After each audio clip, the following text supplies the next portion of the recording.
হেডকোয়ার্টারের পতন হচ্ছে। আজকের যুগে বাংলাদেশের হাতে বা আফগানিস্তানের হাতে আমেরিকার পতন যেমন, যে আফগানিস্তান থেকে কেউ গিয়ে আমেরিকার নিউ ইয়র্ক, ওয়াশিংটন বিজয় করে নিল, পাহাড় থেকে উঠে আসা, মরুভূমি থেকে উঠে আসা কোনো এক কৃষক, ঠিক তেমনি রোমান এম্পায়ারের হেডকোয়ার্টার জেরুজালেম বিজয় করছে মরুভূমি থেকে উঠে আসা একজন তৎকালীন যুগের, তাদের 20-30 বছর আগের যুগের একজন রাখাল। তিনি এখন আমিরুল মুমিনিন খলিফাতুল মুসলিমিন ওমর ইবনুল খাত্তাব। তো হে আমিরুল মুমিনিন, তারা আমাদের দিকে নিচু দৃষ্টিতে দেখবে যে দেখো মুসলমানদের আমিরের অবস্থা কি, খলিফার অবস্থা কি। তখন ওমর ইবনুল খাত্তাব রাদিয়াল্লাহু তাআলা আনহু ধমক দিয়ে বললেন, আবু উবাইদা, এই কথা যদি তুমি না হে অন্য কেউ বলতে আমি এত কষ্ট পেতাম না। আবু উবাইদা শোনো, কুন্না কওমান আযিল্লাহ, আজ থেকে 20-30 বছর আগে জাহিলিয়াতের যুগে আরবের মরুভূমিতে মক্কা এবং মদিনায় গত 1000 বছরেও কোনো সাম্রাজ্য কায়েম হয়নি, গত 100 বছরেও কোনো রাজত্ব তৈরি হয়নি। আমরা সেই জাহিলি যুগের মরুভূমির রাখাল, অন্ধকারাচ্ছন্ন যুগের মানুষ। আমাদের না কোনো নাম ছিল, না সুনাম, না খ্যাতি, না আমাদের দুনিয়াতে কেউ চিনত, না আমাদের কোনো টাকা পয়সা ছিল, না ক্ষমতা, না রাজত্ব ছিল। কুন্না কওমান আযিল্লাহ, আমরা নাম পরিচয়বিহীন এক অধপতিত জাহিলি যুগে বসবাস করা একদল মানুষ ছিলাম। আজ আল্লাহ আমার মতো ওমর রাদিয়াল্লাহু তাআলা আনহুকে কোন পর্যায়ে পৌঁছে দিয়েছে যে আমি রোমান এম্পায়ারের হেডকোয়ার্টার জেরুজালেম বিজয় করছি। তার কারণ কি জানো? ইসলাম, কোরআন, এই কিতাবের মূল্যায়ন, দ্বীনের মূল্যায়ন। উপস্থিত 4000 সাহাবীর মধ্যে কোরআনের মূল্যায়ন যেমন ছিল, দ্বীনের মূল্যায়ন যেমন ছিল, পৃথিবীতে তাদের ক্ষমতা তেমন ছিল। আর আজকে আমাদের অধপতিত নিচে নামিয়ে দিয়েছে কিভাবে? আজ 80 বছর থেকে আমরা মুসলমানেরা মসজিদে আকসায় নামাজি সালাতি পড়তে যেতে পারি না, মাহরুম, বঞ্চিত। আল্লাহ সুবহানাহু ওয়া তাআলার তিনটে পবিত্র ঘরের একটা পবিত্র ঘরে যাওয়ার ভাগ্য আল্লাহ আমাদের দেয়নি। এই হলো আমাদের অবস্থা। আল্লাহ আমাদেরকে এই পর্যায়ে নামিয়ে দিয়েছে কেন? আমাদের বাড়ি ঘরে দ্বীন এবং কোরআনের অবস্থা যেমন হয়ে গেছে, আল্লাহ আমাদের তেমন করে দিয়েছে। এবং উম্মতে মুহাম্মাদির উপর আল্লাহর গজবের ধরন এটাই। উম্মতে মুহাম্মাদির উপর আল্লাহ সুবহানাহু ওয়া তাআলার আযাব, গজব, পরীক্ষা অতীতের উম্মতের মতো হবে না। নূহ আলাইহিস সালাতু ওয়াস সালামের কওমকে আল্লাহ বন্যা দিয়ে ডুবিয়ে দিয়েছেন। লূত আলাইহিস সালাতু ওয়াস সালামের কওমকে আল্লাহ শহর উল্টিয়ে দিয়েছেন। আদ, সামুদ, তাদেরকে আল্লাহ সুবহানাহু ওয়া তাআলা বিকট আওয়াজ, ঝড় ঝঞ্ঝা, বৃষ্টি দিয়ে ধ্বংস করে দিয়েছেন। বনু ইসরাইলের একটা অংশকে আল্লাহ বানরে এবং শূকরে পরিণত করে দিয়েছেন। উম্মতে মুহাম্মাদের উপর আযাবের ধরনের মধ্যে একটা ধরন বানর এবং শূকরে পরিণত করা আছে। হাদিসে আল্লাহর নবী বলেছেন, আমার উম্মতের একদল মানুষ বানর এবং শূকরে পরিণত হয়ে যাবে। যারা গান বাজনা, বাদ্যযন্ত্র, অশ্লীলতা, বেহায়াপনার সাথে সম্পৃক্ত থাকবে, মদ এবং নেশার সাথে সম্পৃক্ত থাকবে, তাদের একদল মানুষ রাতে রাতে শূকর এবং বানরে পরিণত হয়ে যাবে। আর শূকর এবং বানরে পরিণত হওয়া কঠিন কিছু নয়। আজকের যারা বিজ্ঞানী গবেষণা করছে, তারা মনে করছে যে আমরা বানর থেকে তৈরি হয়েছি। নাউজুবিল্লাহ, যে আমরা বানর থেকে এসেছি। আসলে বিষয়টা উল্টা, বরং মানুষই বানর হয়ে যেতে পারে। বানর থেকে মানুষ এসেছে তা নয়। শরীয়ত কি বলে? মানুষই কি হয়ে যেতে পারে বলেন তো? বানর হয়ে যেতে পারে, মানুষই শূকর হয়ে যেতে পারে। বিজ্ঞানীরা ধোঁকা খেয়েছে কিসে? মানুষের যে ডিএনএ আছে আর বানর আর শূকরের যে ডিএনএ আছে, এই দুই ডিএনএ এত বেশি মিল যে মানুষ যদি আর দ্বিতীয় কোনো প্রাণীতে পরিণত হওয়ার সম্ভাবনা থাকে, তাহলে সেটা বানর আর শূকর। আর তৃতীয় কোনো প্রাণীতে মানুষের রূপান্তর সম্ভব নয়। এই জন্য আল্লাহর আযাব এবং গজব হিসেবে বনু ইসরাইলদের কি হয়েছিল? আল্লাহ সামান্য ডিএনএ পরিবর্তন করে দিয়েছে, ওরা রাতের অন্ধকারে বানর আর শূকর হয়ে গেছে। কেননা মানুষ থেকে বানর শূকর করা খুবই সহজ। প্রচন্ড মিল আছে বানর এবং শূকরের ডিএনএর সাথে মানুষের ডিএনএ। এই ডিএনএর মিল দেখে বিজ্ঞানীরা পাগলেরা ভুল বুঝেছে কি যে আমরা হয়তো বানর থেকে মানুষ হয়েছে, নাউজুবিল্লাহ। আসলে শরীয়ত কি বলছে, মানুষই কি হয়ে যেতে পারে, বানর এবং শুকুর হয়ে যেতে পারে। মানুষ বানর এবং শুকুর থেকে আসেনি, কিন্তু মানুষ বানর এবং শুকুর হয়ে যেতে পারে। কিন্তু এটাও মনে রাখতে হবে, আল্লাহর আযাব এবং গজবের কারণে না না ডাকেনি তো, মানুষ আযাব এবং গজবের কারণে যারা বানর এবং শুকুরে পরিণত হয়ে যায় তারা কিন্তু আবার বেঁচে থাকে না, তারা মারা যায়, তাদের বংশ পরম্পরা বৃদ্ধি হয় না। সুতরাং আমরা এটাও বলতে পারবো না যে আজকে যারা বানর আছে তারা বানু ইসরায়েলের ওই অভিশপ্ত যাদের মানুষকে আল্লাহ বানর বানিয়ে দিয়েছিল তাদের পরবর্তী বংশধর, তা নয়। বানর আল্লাহর একটা স্বতন্ত্র সৃষ্টি, শুকুর আল্লাহর একটা স্বতন্ত্র সৃষ্টি, মানুষ আল্লাহর একটা স্বতন্ত্র সৃষ্টি। কিন্তু মানুষ যদি দ্বিতীয় কোনো পশুতে পরিণত হয় তাহলে সেটা কোন পশুতে পরিণত হবে, বানর এবং শুকুর। এটা আল্লাহর গজব, আযাব। ঠিক উম্মতে মুহাম্মাদির উপর আল্লাহর আর একটা আযাব এবং গজব স্থায়ীভাবে থাকতেই থাকবে, থাকতেই থাকবে। সেটা কি? সেটা হচ্ছে উম্মতে মুহাম্মাদির উপর বিধর্মীদের চাপিয়ে দেওয়া।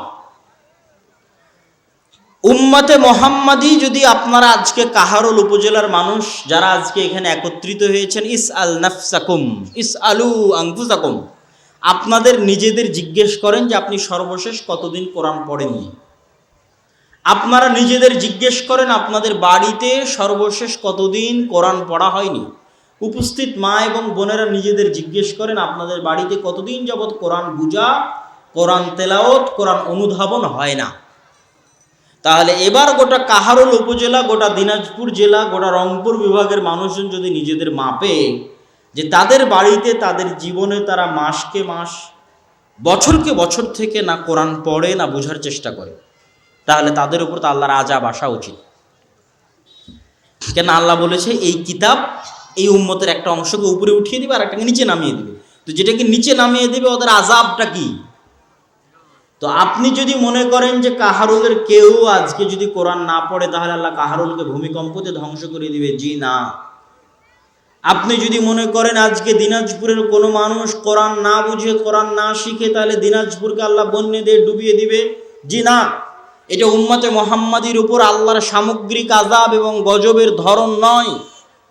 আজ যদি দিনাজপুরের মানুষের বাড়িতে, ঘরে, সমাজে, রাষ্ট্রে কোরআনের কোনো মান, সম্মান, ইজ্জত, মূল্যায়ন না থাকে, কেউ না পড়ে না বুঝে, তাহলে এই দিনাজপুর এবং কাহারুলের মানুষকে আল্লাহ আযাব দিবে কিভাবে? এদের ওপর আল্লাহ বিধর্মীদের চাপিয়ে দিবে। ধরেন আপনার দিনাজপুরের ওপর আল্লাহ হিন্দুদের চাপিয়ে দিল, দিয়ে কি হবে? একদিনে, এখন এই মুহূর্তে এখানে উপস্থিত সব মানুষকে যদি এখন বম মেরে হত্যা করে দেওয়া হয়, আল্লাহর কসম পৃথিবীতে কেউ জিজ্ঞেস করেনই থাকবে না যে কাহারুলে এরকম 5,000 মানুষ এক জায়গায় জমা হয়েছিল, সবকে বম দিয়ে উড়িয়ে দেওয়া হয়েছে, জিজ্ঞেস করার থাকবে না। এই আপনার মূল্য হচ্ছে এই, এটা আল্লাহ বানিয়ে দিবে। কেন? আপনার ঘরে, আপনার বাড়িতে কোরআন এরকম হয়ে গেছে। গোটা দিনাজপুরের মানুষকে যদি একদিনে জবাই করে দেওয়া হয়, সারা পৃথিবীর কোনো কোনায় উচ্চারিতই হবে না দিনাজপুরের নাম, যে দিনাজপুরে 1 লক্ষ মানুষ ছিল, একদিনে হিন্দুরা জবাই করে দিয়েছে, কেউ নামই নিবে না। কেন? আপনার বাড়িতে, আপনার ঘরে কোরআন এরকম হয়ে গেছে।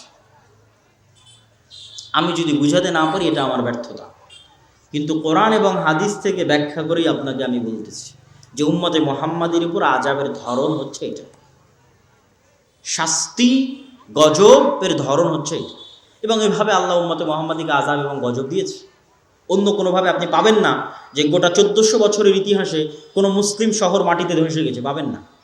কোনো মুসলিম শহর সমূলে বন্যায় ধ্বংস হয়ে গেছে, পাবেন না। মানে কি মুসলমানদের আজীবনই ভালো ছিল? না। কিন্তু কি পাবেন? বাগদাদের ইতিহাস পড়ে দেখেন, একদিনে লক্ষ লক্ষ মুসলমানকে জবাই করেছে আলাকুকা, এটা শাস্তি, এটা আযাব। স্পেনের ইতিহাস পড়ে দেখেন কিভাবে নিদারুণ, করুণ ও বর্বরভাবে স্পেন থেকে মুসলমানদের বিতাড়িত করা হয়েছে, এটাই শাস্তি। রোহিঙ্গাদের চোখের সামনে দেখে আসেন যে কিভাবে রোহিঙ্গাদেরকে তাদের দেশ থেকে বিতাড়িত করা হচ্ছে। ফিলিস্তিনকে চোখের সামনে দেখেন, সম্মানিত উপস্থিতি। এবং এখান থেকে শিক্ষা গ্রহণ করতে হবে। শিক্ষা গ্রহণ না করলে আপনিও একদিন গাজা হয়ে যাবেন, মানে আপনার বাংলাদেশও একদিন কি হয়ে যাবে? গাজা, ফিলিস্তিনের গাজা। এবং ফিলিস্তিনের গাজার চেয়ে বেশি ভয়ঙ্কর হবে। ফিলিস্তিনের গাজায় তো তাও আশেপাশে মুসলমান দেশ আছে, 2-5টা সহযোগিতা করতে পারছে। আপনার বাংলাদেশকে যদি গাজা বানিয়ে দিই, তো বাংলাদেশে 2-10 কিলোমিটার 50 কিলোমিটারের মধ্যে কোনো মুসলমান দেশ নাই। সুতরাং আপনার এখানে সহযোগিতা পৌঁছানোর মতো কেউ থাকবে না। তাহলে আপনাকে আল্লাহর আযাব এবং গজব থেকে বাঁচতে হবে। আযাব এবং গজব থেকে বাঁচতে দিনের রাস্তায় ফিরে আসতে হবে। দিনকে যে জাতি যত শক্ত করে আঁকড়ে ধরবে, ওদের আত্মমর্যাদা আত্মসম্মান আল্লাহ তত বাড়িয়ে দিবে। পৃথিবীতে ওদের শক্তি সাহস দাপট আল্লাহ তত বাড়িয়ে দিবে। তাদের মাটিতে তাদের পা আল্লাহ তত মজবুত করে দিবে। এটার জ্বলন্ত উদাহরণ মুসলমানেরা। সম্মানিত উপস্থিতি, এই জন্য আমাদেরকে দিনের রাস্তায় ফিরে আসা ছাড়া, আমাদের মসজিদগুলোতে মৌলিক দিন শিক্ষার ব্যবস্থা করা ছাড়া, আমাদের শতভাগ মুসলমান সন্তানের কাছে দিনের ন্যূনতম জ্ঞান পৌঁছে দেওয়া ছাড়া, শিক্ষার এই আন্দোলন, শিক্ষার এই সংগ্রাম ছাড়া, কেন এই দিনটা হচ্ছে জ্ঞানের দিন। আল উলামা ওয়ারাসাতুল আম্বিয়া লা ইউরিসুনা দিনারান ওয়ালা দিরহামান। এই দিনটা জ্ঞানের দিন। আমাদের নবী মুহাম্মদ সাল্লাল্লাহু আলাইহি ওয়াসাল্লাম আল্লাহর কাছ থেকে জ্ঞান রিসিভ করেছেন। সেই জ্ঞান তিনি আমাদের পৌঁছে দিয়ে গেছেন এই কোরআনে এবং হাদিসে। ইসলাম এসেছে জাহিলিয়াত মূর্খতার বিপরীতে। ইসলামের প্রথম আয়াত ইকরা বিসমি রাব্বিকাল্লাযী খালাক, তোমরা পড়ো। এই বইয়ের নাম হচ্ছে কোরআন। কোরআন শব্দের অর্থ হচ্ছে পড়া। কোরআন শব্দের শাব্দিক অর্থ হচ্ছে অত্যাধিক পাঠকৃত পঠিত। তথাই পুরো দিনটা হচ্ছে জ্ঞানের দিন। জ্ঞানের ট্রান্সফরমেশন যত বেশি হবে, এই দিন তত ছড়িয়ে যাবে। কিয়ামত পর্যন্ত আর কোনো নবী আসবে না, কিন্তু এই দিনকে ছড়িয়ে দিবে কারা? এই জ্ঞানের উত্তরসূরি যারা, তারা। এই জন্য আমাদের সর্বোচ্চ চেষ্টা করতে হবে জ্ঞান পৌঁছে দেওয়ার। মুসলমানের সন্তানের কাছে দিনের ন্যূনতম মৌলিক জ্ঞান পৌঁছে দেওয়া, এটাই দাওয়াতি কাজ, এটাই শ্রেষ্ঠ দাওয়াতি কাজ। রাসূলুল্লাহ সাল্লাল্লাহু আলাইহি ওয়াসাল্লাম বলেছেন, খায়রুকুম মান তাআল্লামাল কোরআন ওয়া আল্লামা। তোমাদের মধ্যে সর্বশ্রেষ্ঠ সে যে কোরআন শিখে এবং শিখায়, এটাই শ্রেষ্ঠ দাওয়াতি কাজ। আর এই জন্য এই শিক্ষার দাওয়াতি কাজের সবচেয়ে বড় শত্রু, কোরআনের জ্ঞান ছড়িয়ে দেওয়ার দাওয়াতি কাজের সবচেয়ে বড় শত্রু শয়তান। সবচেয়ে বড় শত্রুকে বলেন শয়তান। আপনাকে আমি দলিল দিই, শয়তান যে সবচেয়ে বড় শত্রু তার দলিল। আমরা খাবারের শুরুতে বললাম বিসমিল্লাহ, পানির শুরুতে বললাম বিসমিল্লাহ, বাথরুম টয়লেটে গিয়ে যাওয়ার শুরুতে বললাম বিসমিল্লাহ, যে কোনো ভালো কাজের শুরুতে বললাম বিসমিল্লাহ, পশু প্রাণী জবাই করার শুরুতে বললাম বিসমিল্লাহ, আর কোরআন পড়ার শুরুতে বললাম আউযু বিল্লাহি মিনাশ শাইতানির রাজিম। একমাত্র ব্যতিক্রম কোরআন, যার শুরুতে আপনাকে শয়তান থেকে বাঁচতে চাইতে হবে, তারপরে বিসমিল্লাহ। কোরআন পড়ার শুরুতে আগে শয়তান থেকে বাঁচতে চাও, তারপরে বিসমিল্লাহ বলো। কেন? এই কোরআন তোমাকে শয়তান পড়তে দিবে না, এই কোরআন তোমাকে শয়তান শিখতে দিবে না। আমরা যতজন গত 1 মাস 6 মাস 5 দিন 1 সপ্তাহ 10 দিন যাবৎ কোরআন থেকে দূরে আছি, কোরআন বুঝা এবং কোরআন শিখা এবং পড়া থেকে দূরে আছে, আমাদেরকে কে দূরে রেখেছে ভাই? শয়তান। আমাদের যাদের বাড়িতে মাসকে মাস থেকে কোরআন তেলাওয়াত হয় না, বুঝা হয় না, শিখা হয় না, পড়া হয় না, এই বাড়িগুলো কারা দখল করে রেখেছে? শয়তান। এবং শয়তান কোনো কাল্পনিক চরিত্রের নাম নয়। বিভিন্ন যে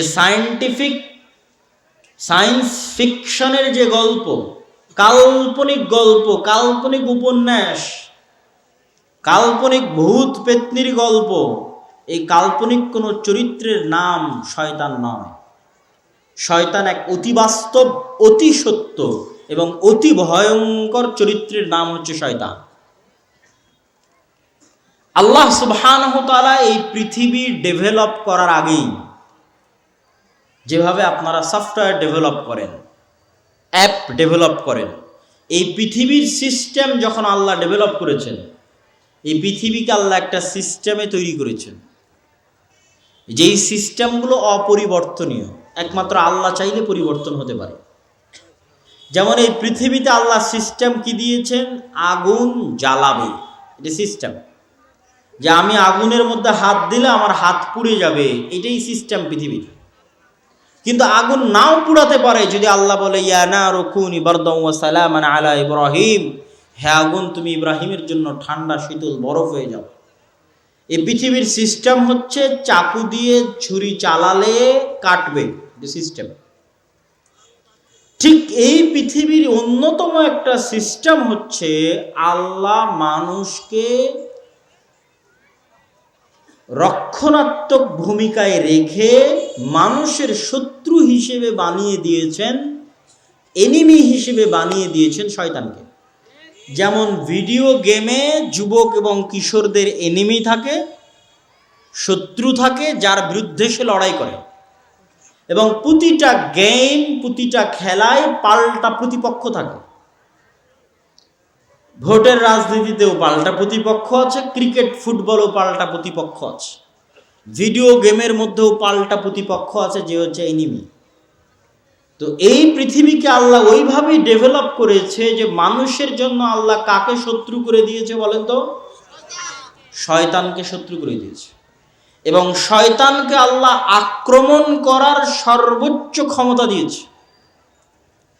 শয়তানকে আক্রমণ করার সর্বোচ্চ ক্ষমতা দিতে গিয়ে রাসূলুল্লাহ সাল্লাল্লাহু আলাইহি ওয়াসাল্লাম বলেন, ইয়াজরি মাজরা দাম, শয়তান মানুষের রক্ত কণিকার সাথে প্রবাহিত হয়, চলে, চলতে পারে। মানুষের শরীরের রগে রগে, রক্তে রক্তে শয়তান চলতে পারে।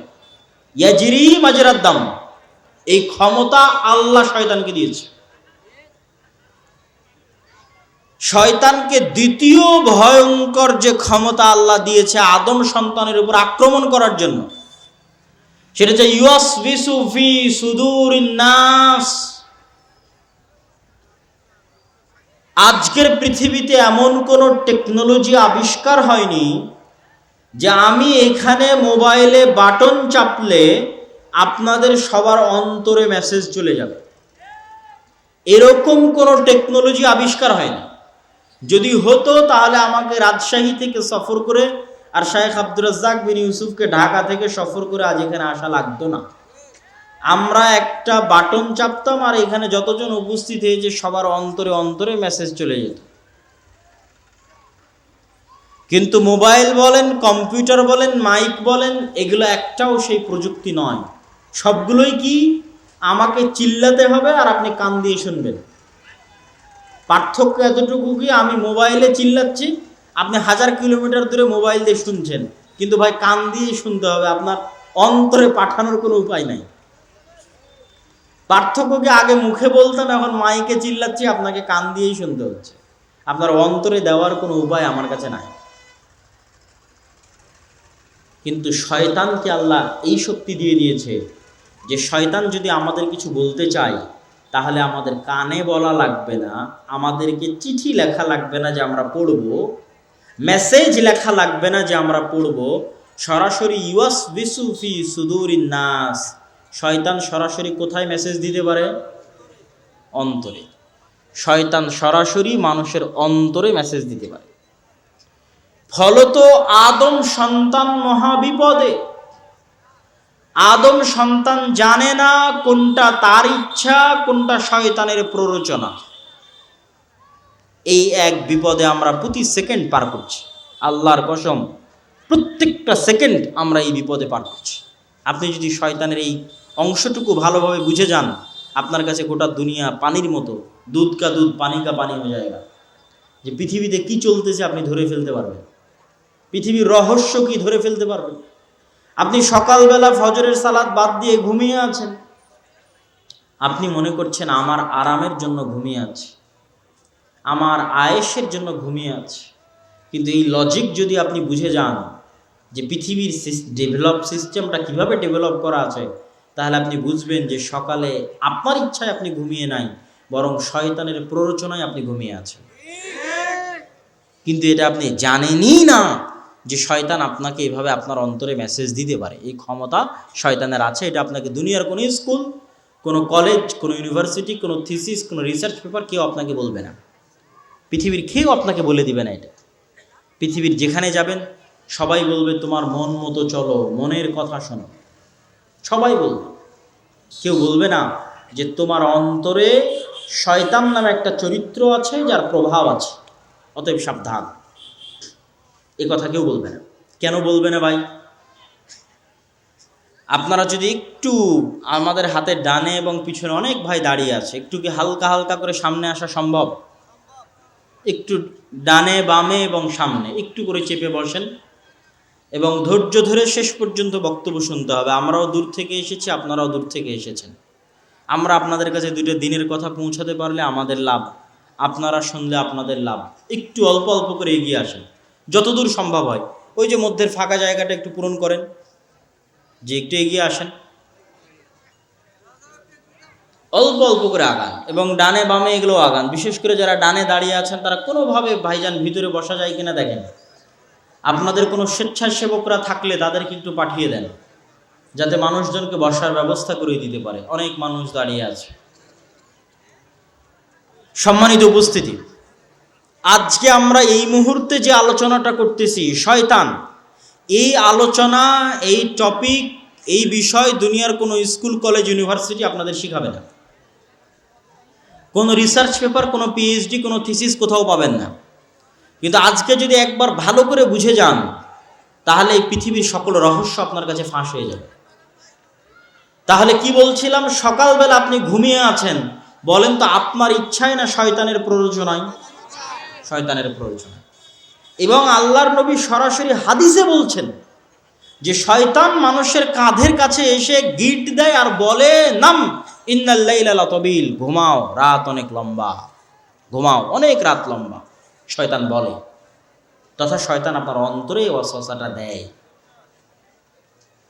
তো আমরা যতজন সালাত ছেড়ে দিচ্ছি, গান শুনছি, জুয়া খেলছি, বিড়ি সিগারেট খাচ্ছি, নেশা করছি, হারাম ইনকামের সাথে জড়িত আছি, সবাই আজকে একটা জিনিস ক্লিয়ার বুঝে যান যে আপনি সুদের টাকায় যদি লোন নিয়ে থাকেন, এই লোন আপনার ইচ্ছায় আপনি নেননি, শয়তান আপনাকে প্ররোচনা দিয়ে নেওয়ায়েছে। ক্লিয়ার বুঝে যান। আপনি যদি গান শুনতে আপনার ভালো লাগে, আমি আপনাকে আল্লাহর কসম করে বলছি, এটা আপনার নিজের পরিপূর্ণ ইচ্ছা নয়, বরং এখানে শয়তানের প্ররোচনা আছে। সে আপনার কানে এবং আপনার অন্তরে এটাকে ভালো লাগায়। এর এতখানি আক্রমণ করার ক্ষমতা আল্লাহ শয়তানকে দিয়ে দিয়েছে। এরকম প্রত্যেকটা হারাম কাজকে শয়তান আমাদের সামনে ভালো করে পেশ করে। যুয়্যিনা লাহুম মা কানু ইয়ামালুন, মানুষ যত অন্যায় কাজ করে, প্রত্যেকটা অন্যায় কাজকে কেমনে সুন্দর করে পেশ করা যায় মানুষের অন্তরের সামনে, এই কৌশল, এই কারিশমা, এই ব্রেন, এই বুদ্ধি আল্লাহ শয়তানকে দিয়ে দিয়েছে। তাহলে আদম সন্তান বাঁচবে কেমনে? এত বড় আক্রমণ করার ক্ষমতা যদি আল্লাহ শয়তানকে দিয়ে দেয়, তাহলে পৃথিবীতে ভারসাম্য রক্ষা হবে কেমনে? আমরা যে গেম খেলবো, যেই গেম খেলার জন্য আল্লাহ আমাদের পৃথিবীতে পাঠিয়েছে, আমরা যে একটা সফটওয়্যারের মধ্যে আছি, এই পৃথিবীর সফটওয়্যারের মধ্যে, যেখানে আল্লাহ সিস্টেমকে এভাবে ডেভেলপ করে দিয়েছে, তা আমরা জিতবো কেমনে ভাই? শয়তানের বিরুদ্ধে জিতবো কেমনে? শয়তান তো আমাদের অদৃশ্য এনিমি।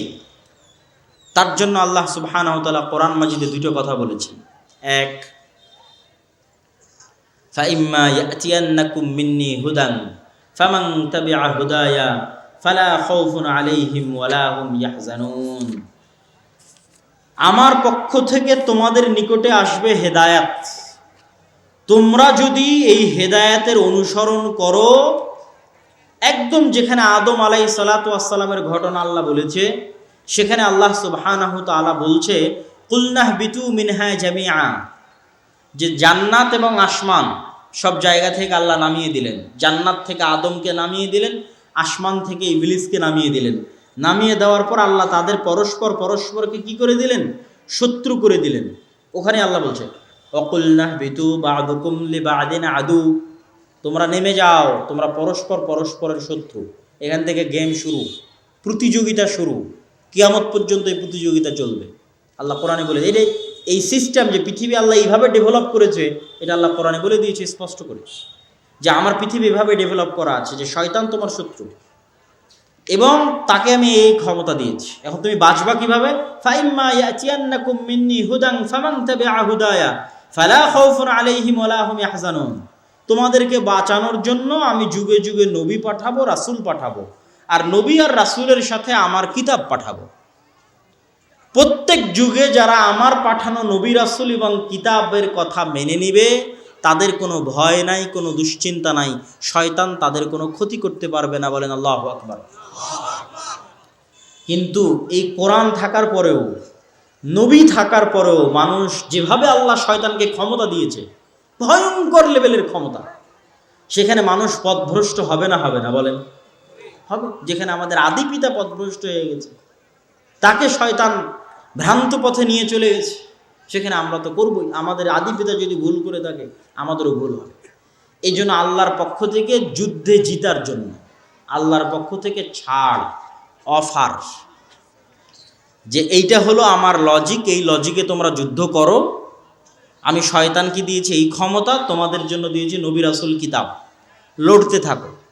তারপরও তোমাদের জন্য বিশেষ অফার, আমি আল্লাহ তোমাদের জান্নাতে নিয়ে যেতে চাই, আর শয়তান তোমাদেরকে জাহান্নামে নিয়ে যেতে চায়। শয়তানের ওয়াদা এবং শয়তানের শপথ হচ্ছে শয়তান আমাদেরকে জাহান্নামে নিয়ে যাবে। শয়তানের ওয়াদা কি? শয়তান বলছে ওয়ালা উদিল্লান্নাহুম ওয়ালা উমান্নিয়ান্নাহুম ওয়ালা আমুরান্নাহুম, অবশ্যই আমি আদম সন্তানকে পথভ্রষ্ট করব, যে কোনো মূল্যে আমি আদম সন্তানকে পথভ্রষ্ট করব। এটা হচ্ছে শয়তানের ওয়াদা। তো এখন আল্লাহ তার শয়তানের বিপরীতে গিয়ে আল্লাহ একটা চ্যালেঞ্জ করে দিলেন, যে শয়তান নিয়ে যেতে চায় জাহান্নামে, আল্লাহ নিয়ে যেতে চান কোথায় বলেন তো? জান্নাত। এই জন্য আল্লাহর পক্ষ থেকে অফার মানুষের জন্য, পৃথিবীর সকল মানুষের জন্য, যে শয়তান রাত দিন 24 ঘন্টা পরিশ্রম করে তোমাদেরকে দিয়ে যা গুনাহ করাবে এবং করিয়েছে, এখন পর্যন্ত করিয়েছে, তোমার মরা পর্যন্ত করাবে।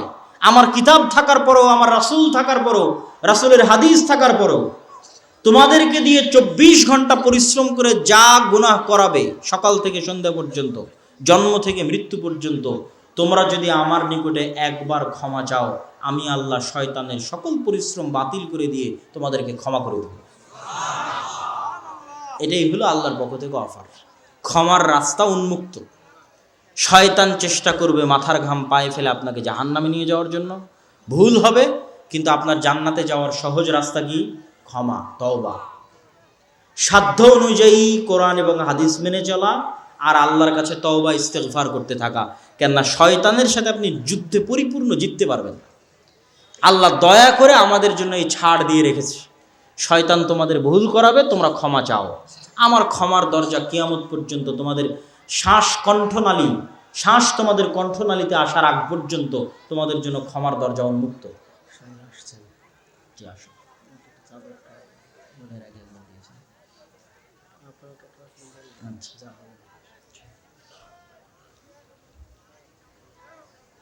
তো শয়তানের এই লজিক, যে পৃথিবীকে আল্লাহ সুবহানাহু ওয়া তাআলা এভাবে ডেভেলপ করেছেন, পৃথিবীভাবে পরিচালিত হচ্ছে, আর এই কথাটুকু আপনাকে অন্যরা কেন বলে দিবে না? এই জন্য বলে দিবে না যে মানুষ যদি একবার শয়তানের সাথে যুদ্ধ শুরু করে, কেননা এই জ্ঞানটুকু থাকলে না যুদ্ধ শুরু হবে, আর এই জ্ঞানটুকু না থাকলে তো আপনি অস্ত্র আত্মসমর্পণ করে দিলেন। কিভাবে আপনাকে বলি, আপনারা যারা আজকে এখানে যতজন উপস্থিত আছেন, তারা যদি মনে করেন যে আপনি আপনার মনের আনন্দের জন্য গান শুনছেন, তাহলে আপনি ভাই যুদ্ধ ছাড়া অস্ত্র সমর্পণ করে দিয়েছেন।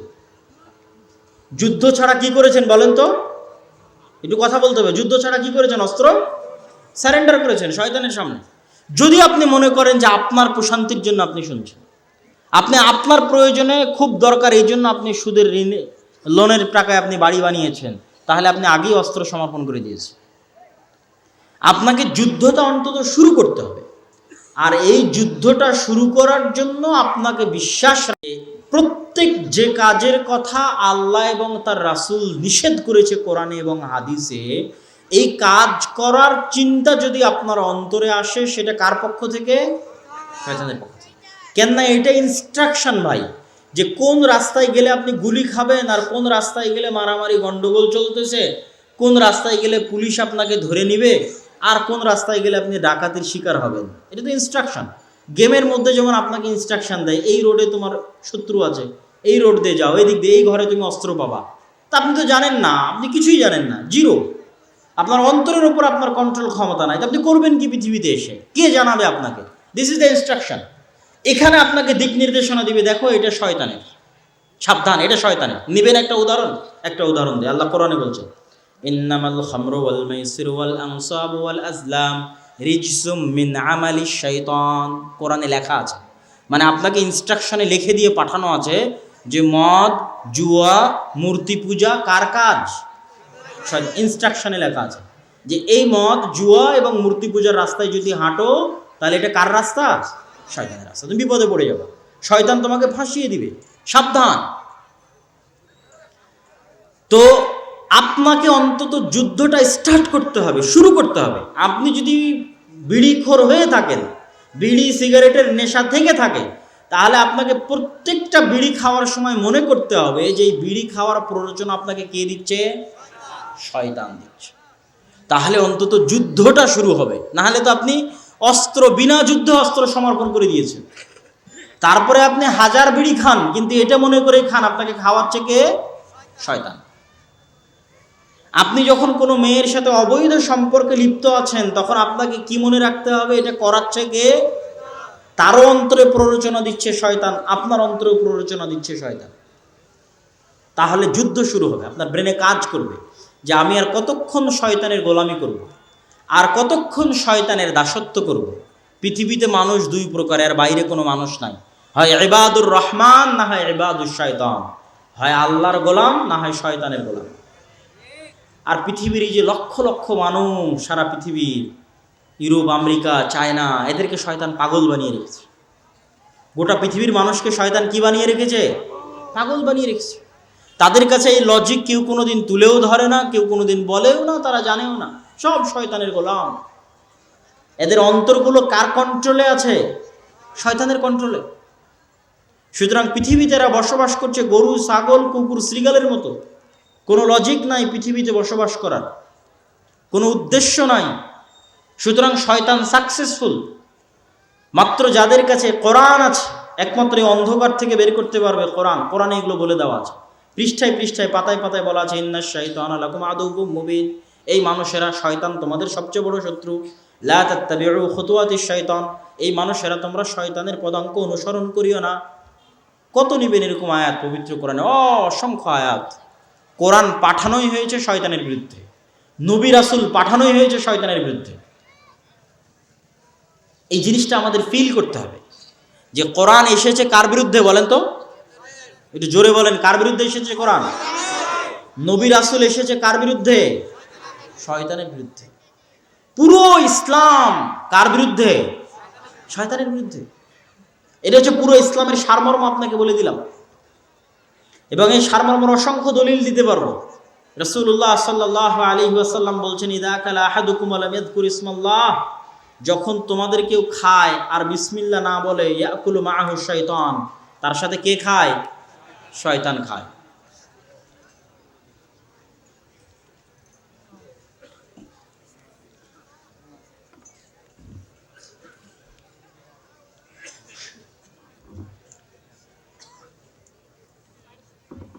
সম্মানিত উপস্থিতি, আমরা আমাদের এই সংক্ষিপ্ত আলোচনায় কয়েকটা বিষয় পরিষ্কার করলাম। এক, সমগ্র বিশ্বে মুসলমানদের শিক্ষার ভয়াবহ অবস্থা। ইউরোপ, আমেরিকা থেকে শুরু করে, আরব বিশ্ব থেকে শুরু করে, বাংলাদেশের মতো তৃতীয় বিশ্বের কান্ট্রি থেকে শুরু করে, আপনাদের গ্রামের মসজিদ পর্যন্ত কোথাও শিক্ষার কোনো গুরুত্ব নাই। দ্বিতীয়ত, আমরা আপনাদের সামনে তুলে ধরলাম কোরআনের কি ভূমিকা থাকতে পারে একটা সমাজে, এবং আমাদের জন্য কোরআন বুঝা এবং পড়া কেন জরুরি, যতদূর আমার পক্ষে সম্ভব হয়েছে আমি ফুটিয়ে তোলার চেষ্টা করেছি। বক্তব্যের শেষে আপনাদের কাছে উদাত্ত আহ্বান জানাতে চাই যে আপনাদের মসজিদগুলোতে যদি দিন শিক্ষার ব্যবস্থা থেকে না থাকে, কোরআন শিক্ষার ব্যবস্থা থেকে না থাকে, তাহলে কমিটিকে বাধ্য করতে হবে দিন এবং কোরআন শিক্ষার ব্যবস্থা করার জন্য, অথবা কমিটিকে বাধ্য করতে হবে পদত্যাগ করার জন্য। তবুও মসজিদে দিন এবং কোরআন শিক্ষার ব্যবস্থা করতে হবে। দ্বিতীয়ত, মসজিদে যদি অর্থের সংকট মনে হয়, তাহলে মসজিদের টাইলস আর এসি আর ফ্যান বাজারে বিক্রি করে দিয়ে মসজিদে কোরআন শিক্ষা চালু করতে হবে। তবুও মসজিদে দিন এবং কোরআনের শিক্ষার ব্যবস্থা করতে হবে শতভাগ মুসলমানের কাছে দিনের জ্ঞান পৌঁছে দেওয়ার জন্য। এবং আমরা আল জামিয়া সালাফিয়ার পক্ষ থেকে এই উদ্যোগ নিয়ে কাজ করতেছি সারা দেশে। আপনারা যে যেভাবে পারেন এটার সাথে সম্পৃক্ত হয়ে আপনাদের মসজিদগুলোতে আমাদের সিলেবাস অনুযায়ী এবং আমাদের শিক্ষক ট্রেনিংয়ের মাধ্যমে শক্তিশালী মজবুত দিন শিক্ষার দুর্গ হিসেবে গড়ে তোলার জন্য প্রত্যেকটা মসজিদকে আপনাদের প্রতি আমি উদাত্ত আহ্বান জানাচ্ছি। পাশাপাশি আগামী 2রা ফেব্রুয়ারি সম্ভবত আল জামিয়া সালাফিয়া তেঘরা বিরল দিনাজপুরে সালাফি কনফারেন্স আছে। সেই সালাফি কনফারেন্সে আপনাদের স্বতঃস্ফূর্ত অংশগ্রহণ করার জন্য উদাত্ত আহ্বান জানাই। এবং আগামী ডিসেম্বরের শুরু থেকে গোটা রংপুর বিভাগে আমাদের যে দাওয়াতি সফর শুরু হচ্ছে, দিনাজপুর জেলাকে দিয়ে আমরা দাওয়াতি সফর শুরু করব ইনশাল্লাহ। এই দাওয়াতি সফরে আপনাদের স্বতঃস্ফূর্ত অংশগ্রহণ কামনা করে অত্র জালসার আয়োজন সহ দিনী কাজে সহযোগিতা করার জন্য দানের হাত বাড়িয়ে দেওয়ার উদাত্ত আহ্বান জানিয়ে আমি আমার বক্তব্য শেষ করতে চাচ্ছি। আপনাদের যদি স্বেচ্ছাসেবক ভাইরা থাকে তাহলে তাদেরকে ভিতরে যাওয়ার জন্য আমি অনুরোধ জানাচ্ছি। তাদের হাতে আপনারা সাধ্য অনুযায়ী অত্র প্রতিষ্ঠান এবং অত্র সম্মেলনকে সহযোগিতা করণার্থে আল্লাহ সুবহানাহু ওয়া তাআলাকে সন্তুষ্টি করার লক্ষ্যে আপনারা অবশ্যই সহযোগিতা করার চেষ্টা করবেন। 5 টাকা হলেও 10 টাকা হলেও কেউ বাদ যাবেন না। এবং মহিলা প্যান্ডেলে যারা আছেন তারাও অংশগ্রহণ করবেন। আমার জানা মতে আজকে মহিলা প্যান্ডেলেও আমাদের বই পুস্তক রাখার ব্যবস্থা করা আছে সম্ভবত, আমি যতদূর জানি। তো সেক্ষেত্রে আপনারা আমাদের কায়দাকে মূল্যায়ন করার চেষ্টা করবেন। এবং আহলে হাদিস সমাজে আমরাই প্রথম কোরআন নিয়ে কাজ করতেছি, সুতরাং এই কায়দা এবং আমাদের কোরআন কেন্দ্রিক এই কাজকে আপনারা মূল্যায়ন করার চেষ্টা করবেন। আমাদের আরও যে সমস্ত বইগুলো আছে সেই বইগুলোকে মূল্যায়ন করার চেষ্টা করবেন। আপনাদের ওই স্বেচ্ছাসেবক কেউ তো যেতে দেখলাম না।